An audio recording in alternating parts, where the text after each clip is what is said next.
আমন্ত্রণ জানাচ্ছি প্রিয় দর্শক, মানচিত্রের নিয়মিত আয়োজন কথোপকথনে।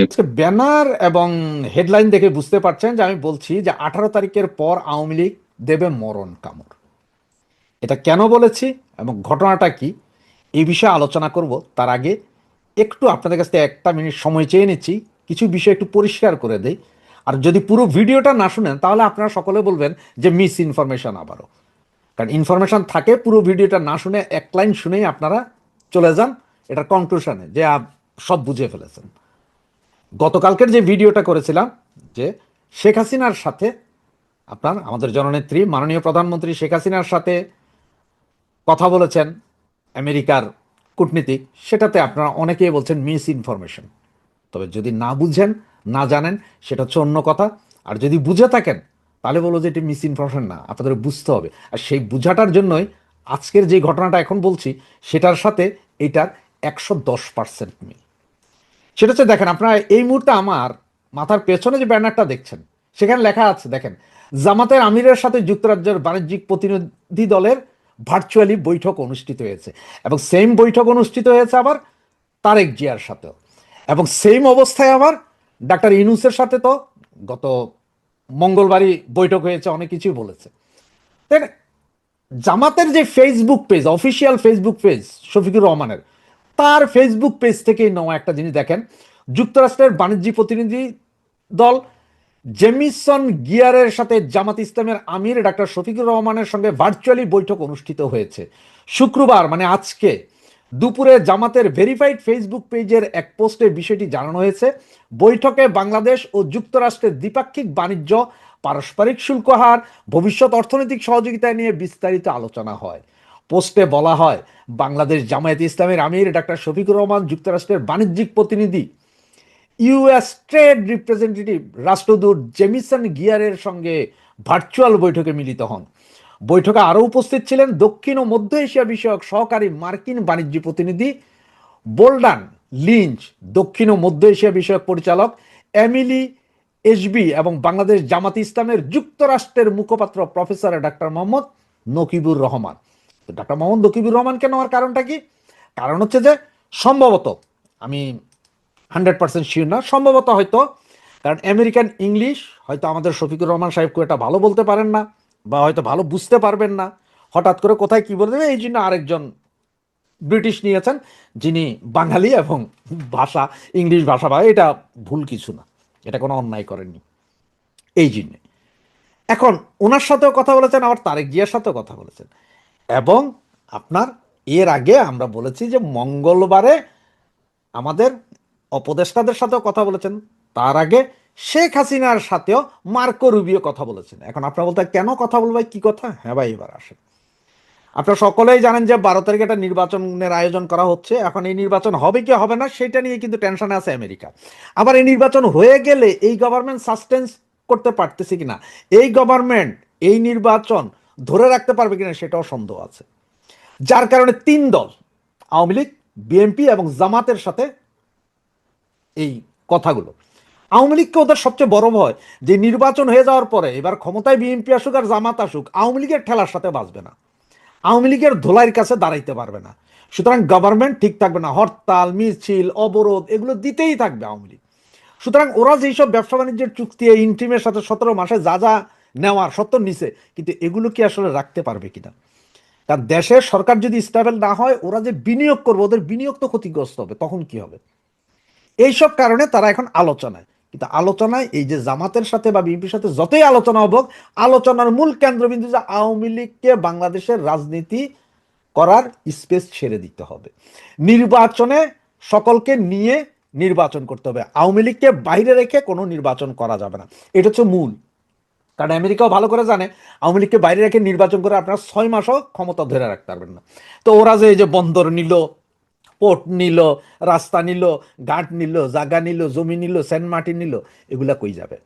আর শেখ হাসিনার দোষ কি ছিল? শেখ হাসিনার দোষ ছিল একটাই, সেটা হচ্ছে যে উনি সেন্ট মার্টিন দিতে রাজি হন নাই, উনি বন্দর দিতে রাজি হন নাই, উনি কিনছিলেন গরিবের জন্য চাউল, উনি দিছিলেন গরিবরে বৃদ্ধ ভাতা, বয়স্ক ভাতা, পঙ্গু ভাতা, গর্ভবতী ভাতা, মহিলাদের জন্য ভাতা, এসব ভাতা চালু করছে, মানে ভাত কাপড়ের ব্যবস্থা করছে, যেই কারণে এই সরকারের পতন ঘটাইছিল এই আমেরিকা।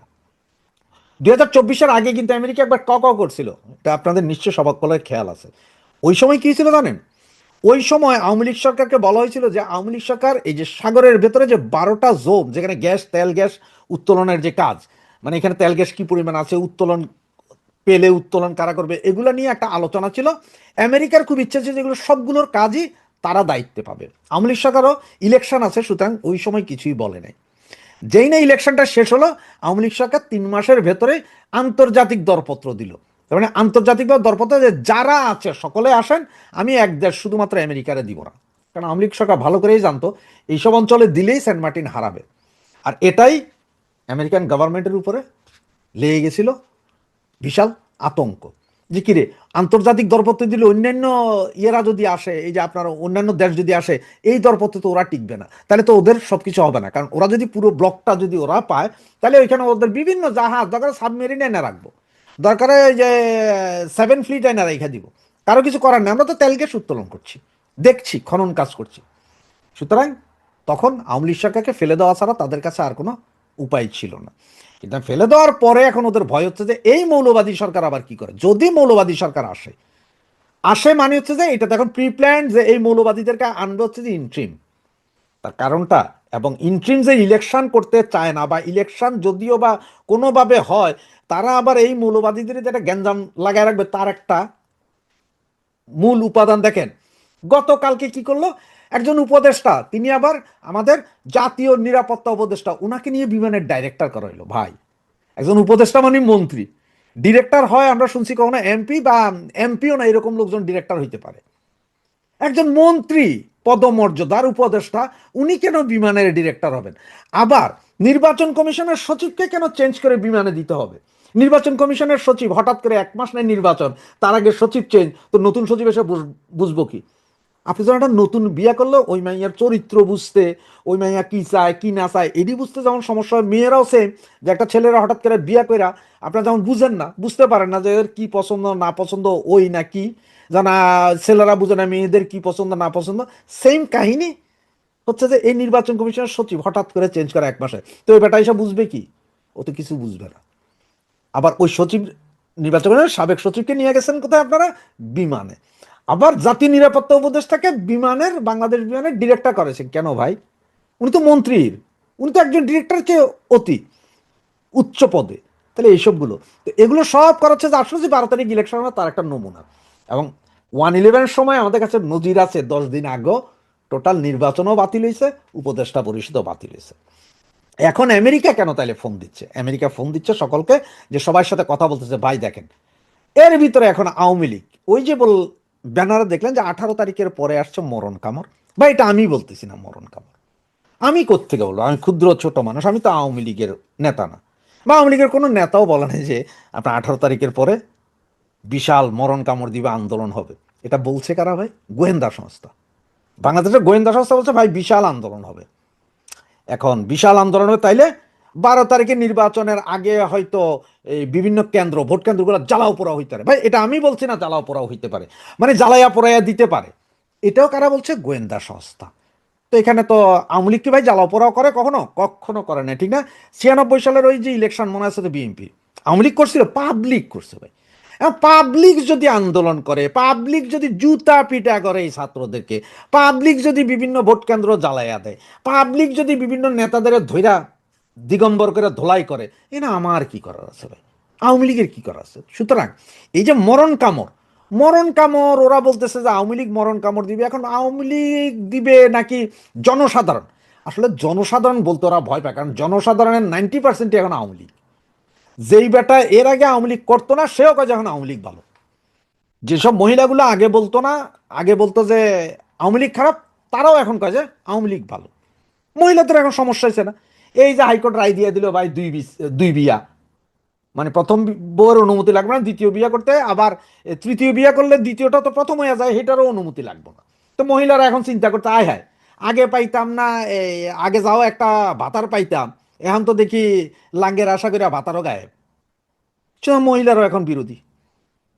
আবার যদি সরিয়া আইন হয়, বেত্রাঘাত পাছার উপরে যদি চলে দৌড়া, তাহলে তো আবার সমস্যা না? তো এই সব কিছু মিলে পাবলিক খেপে রয়েছে। পাবলিক খেপায়, পাবলিক আসলে মূলত হচ্ছে যে পাবলিক, এরা বুঝতেছে পাবলিক হয়তো 18 তারিখের পরে বিভিন্ন জায়গায় নেমে যাবে। ওই যে যেমন আগস্টের, জুলাই আগস্টে যেরকম পাবলিক নাকি বিভিন্ন জায়গায় জ্বালাই দিছিল, উল্টাই দিছিল, সেরকম হয়তো পাবলিক আবার জ্বালাই দিতে পারে, উল্টাই দিতে পারে, ঝুলাই দিতে পারে। এই কারণে এখন বলতেছে যে আওয়ামী লীগ করবে। কারো তো নাম দিতে হবে, এটা তো যদি বলে যে পাবলিক, তাহলে এটা শরমের বিষয় না ভাই? তো সেটা আমি বলছি না, গোয়েন্দা সংস্থা বলছে যে আওয়ামী লীগ মরণ কামড় দিবে, ইলেকশন তো টোটালি ভন্ডুল হয়ে যাবে। এমনও হইতে পারে যে এই ফেব্রুয়ারির 10 তারিখ থেকে 12 তারিখের ভিতরে যত ক্যাম্প আছে সব হাওয়া হয়ে যেতে পারে। তো এগুলো সব পাবলিক হতে করতে পারে, এটা আওয়ামী লীগ করবে না, পাবলিক করবে। কারণ পাবলিক মানি এখন কিন্তু সব আওয়ামী লীগ, এটা তো মানেন যে যে কোনো পাবলিক মানি আওয়ামী লীগ। আর জামাত বিএনপি তো আলাদা। জামাত বিএনপি গুলো জামাত বিএনপি, আর পাবলিক আম জনতা যেটা বলেন সেটা হচ্ছে আওয়ামী লীগ। সুতরাং আসতে পারে নাকি 18 তারিখের পরে বিশাল আন্দোলন, দিতে পারে মরণ কামড়। এমনও হইতে পারে যে আওয়ামী লীগ নেতারাও হয়তো বিভিন্ন জায়গায় আছে, যারা এখন আছে বাংলাদেশে, যাদেরকে আমরা জানি যে বাইরে, তারাও হয়তো বাংলাদেশে। সবকিছু মিলাইয়া একটা বজগট অবস্থায়। তবে আমেরিকার ভয় হয়েছে যে আওয়ামী লীগরে বাহিরে রাখে এই নির্বাচন করে ফয়দা হবে না, 6 মাসও টিকবেন না। সুতরাং আবারও বলি আপনাদেরকে, নো ভোট, নো ভোট। নৌকা নাই, ভোট কেন্দ্রে যাব না, কিসের তোমার হার না। আসসালামু আলাইকুম ওয়া রাহমাতুল্লাহি ওয়া বারাকাতুহু। সম্মানিত দর্শক, আজকে যে বিষয় নিয়ে আলোচনা করব, সেই প্রসঙ্গটি মূলত একটি টেলিভিশন টক শোতে আলোচনা করতে গিয়ে এসে যায়। শিরোনামটি বেশ চমকপ্রদ। প্রসঙ্গটা এসেছিল যে আমেরিকার কতিপয় কূটনীতিবিদ সম্প্রতি ডক্টর মোহাম্মদ ইউনূসের সঙ্গে দেখা করেছেন। তাদের মধ্যে কি আলাপ আলোচনা হয়েছে তা নিয়ে নানা রকম স্পেকুলেশন হচ্ছে। কেউ বলার চেষ্টা করছেন যে ডক্টর মোহাম্মদ ইউনূসকে একটি ইনক্লুসিভ নির্বাচন করার জন্য ডোনাল্ড ট্রাম্প প্রশাসনের পক্ষ থেকে চাপ দেওয়া হচ্ছে। এটা সত্য বা মিথ্যা আমরা বলতে পারবো না। এর কারণ হলো যে ডক্টর মোহাম্মদ ইউনূসের দপ্তর থেকে তার প্রেস সচিব বা অন্য কোনো গুরুত্বপূর্ণ ব্যক্তি এ ব্যাপারে কোনো কথা বলেনি। আমাদের সামাজিক মাধ্যমগুলো এই মুহূর্তে অত্যন্ত শক্তিশালী এবং স্পষ্টতই সামাজিক মাধ্যমে যারা আওয়ামী লীগপন্থী কন্টেন্ট ক্রিয়েটর রয়েছেন, তারা ডক্টর মোহাম্মদ ইউনূসের সঙ্গে মার্কিন কূটনীতিবিদদের বৈঠক, তারপর ডক্টর মোহাম্মদ ইউনূসের নিরাপত্তা উপদেষ্টা ডক্টর খলিলুর রহমান, তার কাতার ভ্রমণ, দিল্লি ভ্রমণ, আমেরিকা ভ্রমণ নিয়ে নানা রকম ন্যারেটিভ তারা একের পর এক তৈরি করে যাচ্ছেন। তো তাদের বক্তব্য হলো যে আমেরিকা বা ট্রাম্প প্রশাসন মূলত ডক্টর মোহাম্মদ ইউনূসের প্রতি একটা চাপ প্রয়োগ করার জন্য এই একবার খলিল সাহেবকে ডেকে নিচ্ছেন, একবার তার রাষ্ট্রদূতকে পাঠাচ্ছেন, হোয়াট এভার মেবি। আবার অন্যদিকে আওয়ামী লীগ বিরোধী যে সকল কন্টেন্ট ক্রিয়েটার ছিলেন, এখন তারা নিজেদের সমস্যা নিয়ে এতটা ব্যস্ত, কেউ জামাত নিয়ে ব্যস্ত, কেউ বিএনপি নিয়ে ব্যস্ত, কেউ এনসিপি নিয়ে ব্যস্ত, ফলে আওয়ামী লীগ নিয়ে পিন্স করা বা তাদেরকে খোঁটা দেওয়া বা তাদের বিরুদ্ধে একটা ন্যারেটিভ তৈরি করার মতো সময় এখন আর সামাজিক মাধ্যমে আওয়ামী লীগ বিরোধী যারা লোকজন রয়েছে তাদের নেই বললে চলে। আর এই সুযোগটিকে পরিপূর্ণভাবে কাজে লাগিয়ে আওয়ামী লীগ এখন জলে, স্থলে, অন্তরিক্ষে। তারা একদিকে ডক্টর মোহাম্মদ ইউনূস, অন্যদিকে জামাতের যারা লোকজন রয়েছেন, অন্যদিকে এনসিপির যারা লোকজন রয়েছেন, এমনকি জুলাই আগস্ট বিপ্লব নিয়েও নানা রকম ন্যারেটিভ তৈরি করে ফেলেছে। ইতিমধ্যে যে ঘটনাগুলো ঘটেছে তা হলো যে জুলাই বিপ্লব, জুলাই আন্দোলনের পক্ষের যে কর্তা ব্যক্তি যারা ছিলেন, তাদের বিরাট অংশকে আমরা এখন দেখতে পাচ্ছি না। আপনারা কি গত 1 মাসে জনাব ফরহাদ মাজাহারের কোনো বক্তব্য শুনেছেন? শুনেননি। কিংবা সরকারে খুব প্রভাবশালী দুজন ব্যক্তিত্ব, জনাব নাহিদ ইসলাম, তিনি বের হয়ে এসে এনসিপি করলেন। এখন নাহিদ ইসলামকে নিয়ে আর তেমন মাতামাতি নেই।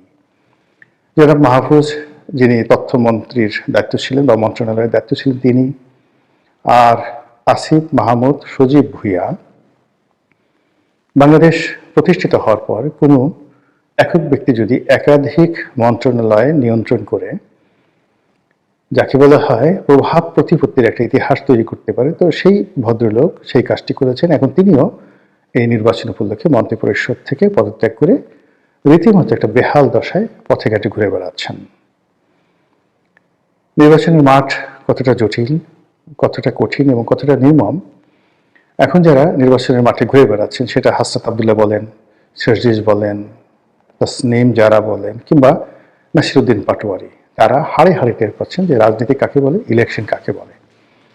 তো সরকারি মদদে রাজনীতি করা বা সরকারি মদদে প্রতিপক্ষকে গালাগাল দেওয়া আর নির্বাচনের ময়দানে প্রতিপক্ষকে মোকাবেলা করা যে কত কঠিন এবং বাস্তবতা, তা এখন তারা হাড়ে হাড়ে টের পাচ্ছেন। তো এই অবস্থায় আওয়ামী লীগকে আক্রমণ করা, শেখ হাসিনাকে খোঁটা দেওয়া বা অন্য কোনো বিষয়, এটা নিয়ে মূলত এই গত 17 মাসে যারা ব্যস্ত ছিলেন তাদের এই মুহূর্তে কোনো সময় নেই। বিএনপির অন্তর্দ্বন্দ্ব, কলহ, বিবাদ চূড়ান্ত পর্যায়ে। জনাব তারেক রহমান সাহেব আসছেন, বিরাট একটা আবহ তিনি তৈরি করছেন এবং ক্রমশ তিনি ধীরে ধীরে তিনি যে একজন সাধারণ নাগরিক, সাধারণ ভোটার, সাধারণ এমপি প্রার্থী, কিংবা ধরুন বিএনপির চেয়ারপারসন বা চেয়ারম্যান, এই পদের বাইরে তার যে কোনো সুপারম্যানশিপ নেই, তার হাতে কোনো জাদুর বাক্স নেই, কাঠি নেই, এটি ক্রমশ এই মুহূর্তগুলো কেটে যাচ্ছে এবং তিনি খুব সাধারণ একজন মানুষ রূপে সমাজে বিচরণ করছেন। এবং তাকে কেন্দ্র করে যে গত কয়েকদিন, ধরুন অলমোস্ট 10 দিন, তিনি এলেন ডিসেম্বরের 25 তারিখে, সেখান থেকে জানুয়ারির 5 তারিখ পর্যন্ত তাকে কেন্দ্র করে যে ভাইবটি ছিল, এটি এখন কমতে কমতে কমতে কমতে মানে একেবারে স্বাভাবিক অবস্থায় চলে আসছেন। এখন তার মধ্যে, জামাতের আমিরের মধ্যে কিংবা এনসিপির নাহিদের মধ্যে আসলে কতটুকু পার্থক্য রয়েছে এটি বোঝা যাবে আরো সপ্তাহখানিক পর। তিনি ইতিমধ্যে ডক্টর মোহাম্মদ ইউনূসের সঙ্গে দেখা করেছেন, তার মায়ের স্মরণ সভা হয়েছে। তো তাকে কেন্দ্র করে নানা রকম, তিনি যে একজন মহামানব, অতি ভদ্র মানুষ, তার যে অনেক সুপার কতগুলো কোয়ালিটি রয়েছে ইত্যাদি নানা বিষয় খাওয়ানোর চেষ্টা করা হচ্ছে, ব্র্যান্ডিং করার চেষ্টা করা হচ্ছে, অত্যন্ত যাকে বলা হয় ম্যাথমেটিক্যালি। কিন্তু এগুলো 24 ঘন্টার বেশি মানুষকে আকর্ষণ করে না। মানুষ তার চিরাচরিত সমস্যার মধ্যেই থাকতে চায়। তো এইরকম যে বহুমুখী সমীকরণ, বহুমুখী যাকে বলা হয় ধ্যান ধারণা, চিন্তা চেতনা, সন্দেহ, অবিশ্বাস, তারপরে নানা রকম আশা আকাঙ্ক্ষা, স্বপ্ন, সব কিছুর মধ্যে মানুষ যে নিজেদের আশা খুঁজে, ঠিকানা খুঁজে, ঠিক নাটোরের বর্ণলতা সেনের মতো, যেগুলো অসম্ভব, হবে না, যেগুলো একটু বাস্তব ভিত্তি নেই, কিন্তু শুনতে ভীষণ রকম মজা লাগে, কল্পনা করতে ভীষণ রকম তৃপ্তিবোধ হয়। এই বিষয়গুলোর দিকে মানুষের আকাঙ্ক্ষা বেশি এবং সেগুলো নিয়ে সামাজিক মাধ্যমে তোলপাড় হয়। আর তারই ধারাবাহিকতায় ডক্টর মোহাম্মদ ইউনূসের সঙ্গে এই যে আমেরিকান যারা রাষ্ট্রদূত বা আমেরিকার যারা রাষ্ট্রীয় প্রতিনিধি এলেন, তারা এসে তাকে যেটা বললেন, কি বলেছেন আমরা জানি, তার প্রেক্ষিতে হঠাৎ করে আজব একটা বিষয় এলো। ডক্টর মোহাম্মদ ইউনূস বললেন যে আওয়ামী লীগ তাদের সঙ্গে রিকনসিলিয়েশন হতে পারে যদি তারা সরি বলে, দুঃখ প্রকাশ করে। আর এই যে আওয়ামী লীগের সঙ্গে রিকনসিলিয়েশন বা আওয়ামী লীগের সরি বলা, দুঃখ প্রকাশ করা, অপরাধ স্বীকার করা, এই বিষয়গুলো নিয়ে নানা সময় ডক্টর মোহাম্মদ ইউনূসের যে প্রেস সচিব আছে তিনি বিভিন্ন রকম কটূক্তি করেছেন। তো এই বিষয়গুলো নিয়ে যখন আলোচনা হচ্ছিল একটা টেলিভিশন টক শোতে, তখন উপস্থাপিকার জবাব দিতে গিয়ে আমি এখানে হঠাৎ করে বলেছিলাম যে আওয়ামী লীগের যে ইগোবোধ, তারা ইঁদুরের বিষ খেয়ে মারা যাবে, আত্মহত্যা করবে, 20 তলা বিল্ডিং থেকে ঝাঁপিয়ে পড়বে, কিন্তু কোনো অবস্থাতেই তারা ডক্টর মোহাম্মদ ইউনূসের কাছে আত্মসমর্পণ করবে না, সরি বলবে না, এটা তাদের একটা ইগো। তো এই বক্তব্যটি অনেকটা ভাইরাল হয়ে যাওয়ার পরে আমার কাছে মনে হলো যে এই বিষয়টি নিয়ে আরেকটু বিস্তারিত আলোচনা করা দরকার। আমাদের দেশে যে রাজনীতি, সেই রাজনীতির মধ্যে প্রতিহিংসা